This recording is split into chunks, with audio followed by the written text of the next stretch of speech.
to our October opening. We're so delighted to have you here. This month's feature artists are James Bonner, Brenda Sirioni, Dale Roberts, and Jill Hoy. We'll hear a little more remarks from them in a few minutes. I wanted to do a special shout out to Abby Blyle Haley, who nourishes us each month and who is getting married in November. So congratulations to Abby and thank you for all of your care. And a shout out to my handsome son over there, David Hatton, pouring beverages from Oak Hill Beverage. And I will stop saying that next month. That's all of that because I'm embarrassing him. Thank you to our clients and thank you to our artists. Our artists have name tags. Please find them and see about what work they have on view. I invite you to subscribe to our Instagram and to our Substack, Off the Wall, and subscribe to our newsletter through our website. Also, I want to announce that we have a new artist, James Madison, front and center. Here he is. There's a couple of works on view. And is Joan Fisher here? She's not here this time, but maybe next time. We'll give a shout out to her. And now I'd like to call up Lisa, who has some exciting announcements as well. So I don't know where Jess is exactly, but this is officially actually. Right here. I just want to point out that this is not just the week of Abby; it is also the month of Jess. So I'm not giving away these secrets. We're making it worse, though. Okay. Anyway, my son happened to have been born yesterday, like a few decades ago, but I'm only 29, so yeah. So anyway, it's a great month. October is a fantastic month, and it's also a fantastic month because we have our very first Radio Maine Live coming up on October 22nd. So we have many people in this room who have been guests on Radio Maine, including the wonderful Billy Jacoban, who's standing up there. He's head and shoulders above the rest of us. So ask him what his episode was about, but also we've interacted with artists, we've interacted with physicians and attorneys and people who are building community, and people are so inspiring.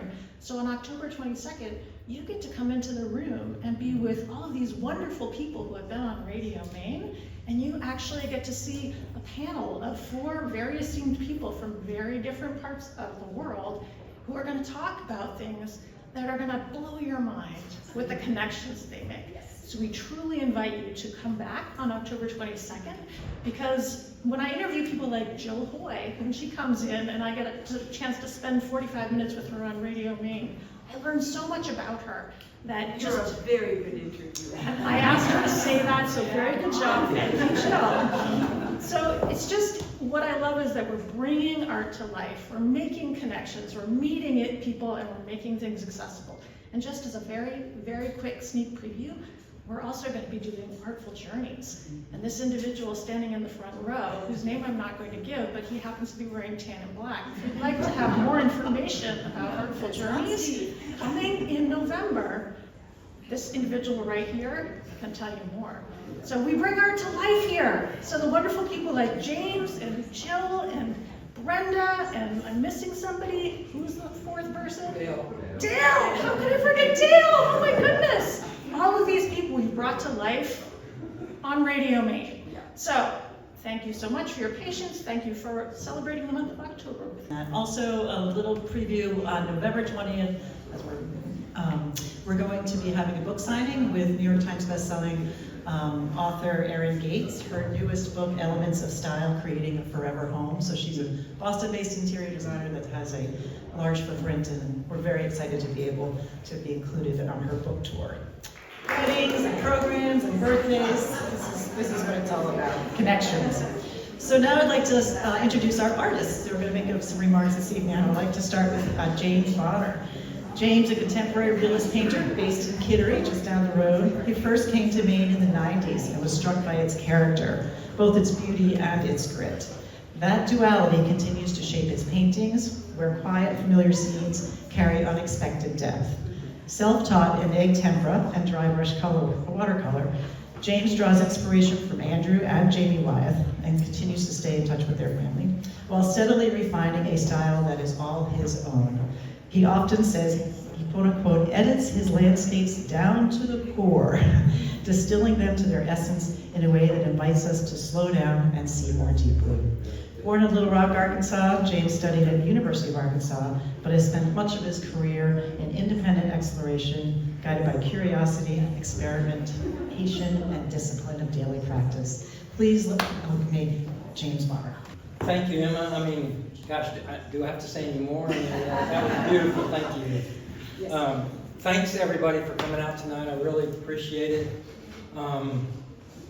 This marks my 4th year now as a full-time Mainer.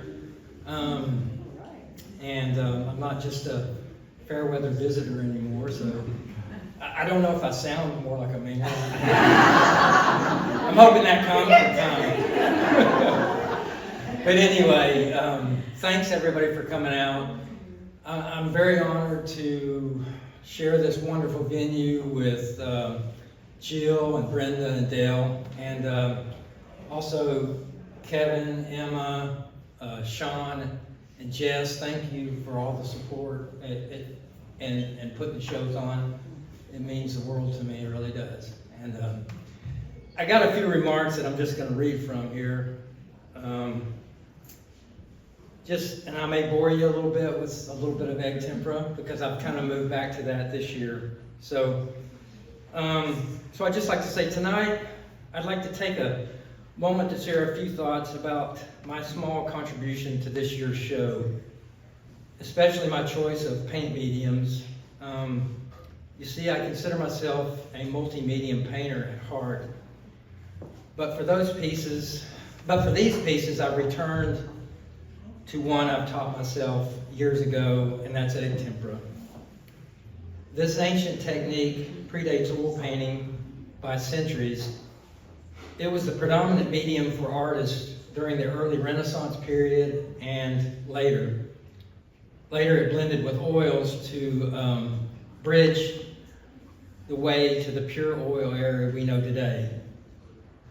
I began my journey of teaching myself by studying primarily 2 great egg tempera painters, the earliest being the 15th century painter Sandro Botticelli and the 20th century painter Andrew Wyeth. I learned a lot from studying Wyeth originals whenever I got the chance, mostly at museum exhibitions, but luckily I also had a collector acquaintance that owned several Wyeths and was able to study them quite closely, which helped immensely.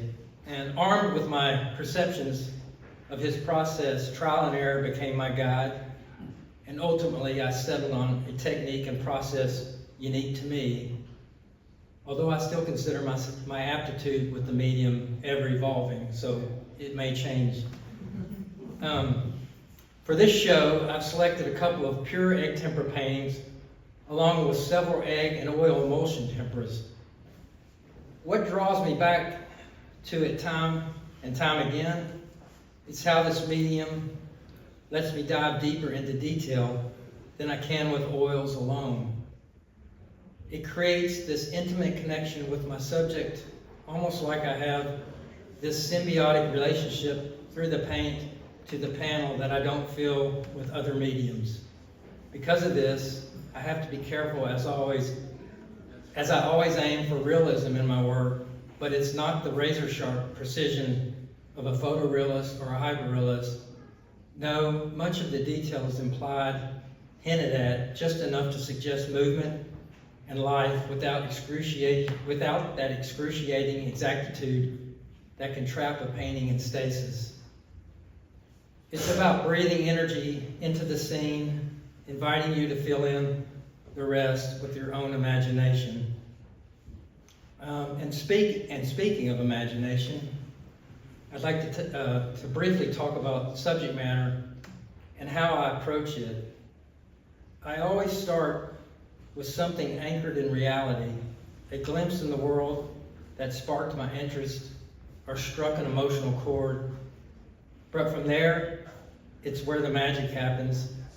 As the idea germinates in my mind, I build a narrative around it. By the time I sketch the preliminaries and lay down the paint, I'm subtly shaping that story through composition and selective edits to the original scene. I rarely paint verbatim. Why? Because my memory of the moment is often more vivid, more poignant than the thing itself. It acts as this subconscious guide, zeroing in on what's truly essential to what I'm trying to express. Even a painting that looks like a straightforward portrait or depiction is never just that. It's laced with imaginative dreams, layers of feeling that pull you in deeper. Anyway, that's a little bit of, and finally, I'd just like to say, the framing for my Egg Tempers tonight, I worked with my frame company, Metropolitan Framing Company out of Minneapolis, and they created these beautiful cases to house the Egg Tempers, and they are completely museum conservation framed. The glazing is UV filtering, so no sunlight or light can damage the paint. And from front to back, they are protected for the long haul. So any collector that's interested, that may be on them tonight, know that they will stand, the test of time. That's it. And now I'd like to introduce artist Brenda Sirioni. Yay! Brenda is a mixed media painter whose work bursts with energy and color and texture. Her vibrant sculptural paintings explore the power of both nature and the joy of transformation. Brenda's creative process is wonderfully intuitive. She often says, I just start, and if I keep going, the painting starts to talk to me. That openness to chance gives her work its layered vitality. She merges abstraction and organic materials, dried flowers, resin, even chunks of paint to create dimensional landscapes that feel both raw and live. A loving grandmother and also a graduate of the School of Museum of Fine Arts, Brenda works out of her studio in Massachusetts. Please welcome artist Brenda Sirioni. It's so great to have everybody here, and my sister's here, my best friend from 40 years ago is here, and lots of other people, so thank you all for coming. And I was going to let everybody know it was Jess's birthday, but apparently she told everybody. So this body of work came about in an unexpected way. It's different, right? You probably picked up on that. And this summer I was painting along, everything was going well, and I got a call from the Portland Art Gallery saying, oh, we sold blah, blah, blah. And blah, blah, blah was the centerpiece for this show. So it was like, yeah, and like that. And I thought, okay, all right, okay. You just keep working, right? You've got paintings behind that one. Paint some more, obviously. And so I went to paint, and something remarkable happened. It was like I cracked open a new language, and I was not fluent in the language. It was this one, Field Notes 1, and it really scared me, because I thought, this is not, I'm getting ready for a show. I can't change the way I paint now. No, no, no, no, no. My granddaughter, no, no, no, no, no. So I'm like, okay, I'll put that away, and I'll come back to this new language in October when the show's done, right? I couldn't go back. I couldn't shift into reverse. And so this is how Field Notes came to be, from that forward momentum. And it was very stressful, I have to tell you. It was stressful and anxiety provoking, and I didn't know if I could learn this new language well enough to be here, This is kind of a big platform. Thank you so much, right? I forgot to say that. But ultimately, it was also liberating in a way, just to paint totally differently and still feel it. Still feel like this is me. And so I think that this work is about solidity and power. It like doesn't sit quietly. It claims space, and I like for where I am, where we are in the world, I need that. I need that solidity. I need that solid. I need that solidity for myself, and it also to me is playful. There are playful aspects of this as well, and color, which I love, and so I feel joy. I feel joy. I also feel that like it's okay. It's all gonna be okay, you know. So here's the thing. I would love for you to talk to me afterwards. I'd love to hear what you feel when you stand in front of these. And I'm also really curious about who is going to be the first one to take home from this series field notes. Because, I mean, this is a... Me too. I know. I'm really curious about Yeah, that. it's like a brand new world. Thank you. And now I'd like to introduce all the way from Pennsylvania, artist Dale Roberts. Dale, a contemporary painter whose work explores the intersections of light, memory, and time. Working primarily in encaustic, a centuries-old medium, using beeswax and pigment, and he'll tell you more about that. Dale creates landscapes, cityscapes, and still lifes that carry both surface beauty and a sense of permanence. A gallery visitor came in yesterday, and she comes right up to me, she goes, "Will you teach me something?" And I was like, "Oh gosh." But she said, "What is encaustic?" So it was so perfect that it was your work, because Dale himself welcomes those questions so often. And because of him, you know, art is about drawing attention to things that we might otherwise pass by. He's been known to say, artists are those who notice, and she noticed. So it was really wonderful. So please welcome artist Dale Roberts. Well, it's great to be here tonight, albeit a little bit of a disguise for me. I don't know if you recognize, but this is a chemo cut that we're enjoying at the moment. All's well. But that influences how you think and how you paint. So for me, I'll just give this short on that one. I'm almost done. I have 2 treatments left, and whatever was bad is gone. And I want to thank my warrior nurse wife, who had the temerity and get me into the hospital a week ago, so I would not be here otherwise. But thank you for being here tonight. It's a privilege to be here on such a beautiful week, been able to draw and paint, which, if you haven't seen that in my work already, that's all I do is draw and paint. I draw all the time. And the works that are there on the wall for you to see today are an extension of noticing. Noticing maybe a really quiet place in the Netherlands and how the water gets sort of silvery and the light gets very calm and quiet. Noticing the textures on buoys, playing off of the nets that are around them.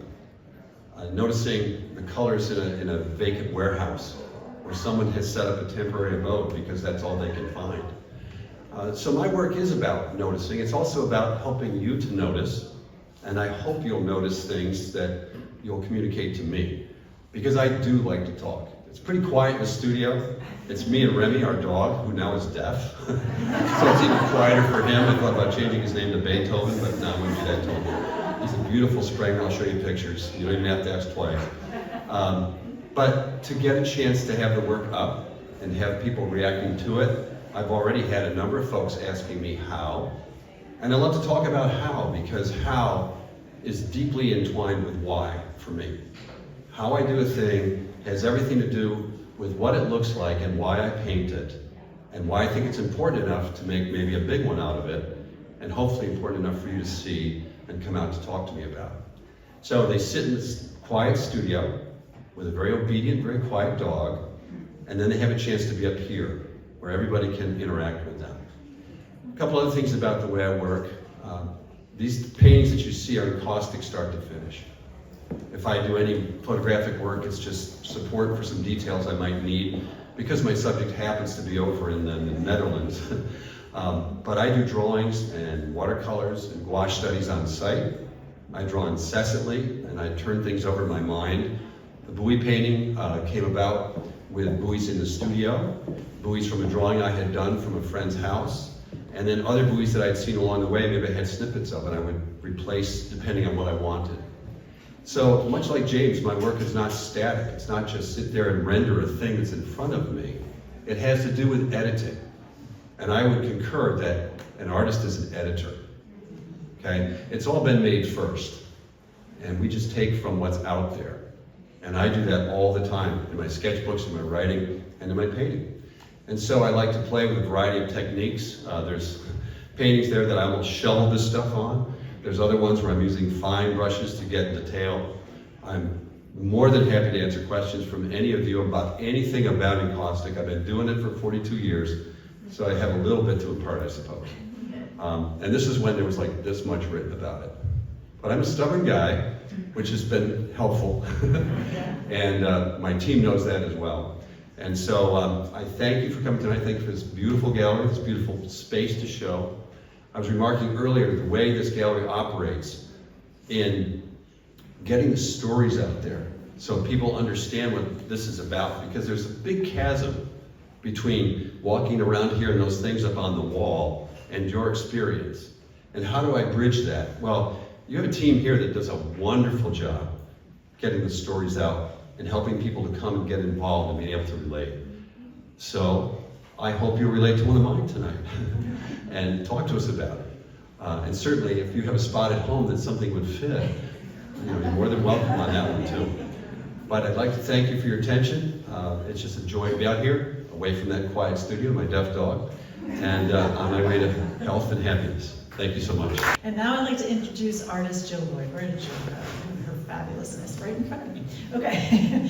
Jill is a painter whose work embodies the spirit and light of Maine. She creates both plein air landscapes when working on the coast, and then also she'll work sometimes within her studio on other types, but this particular show is very much focused on the coast of Maine. Jill divides her time between Stonington and Somerville, but Maine has been her artistic home since 1965.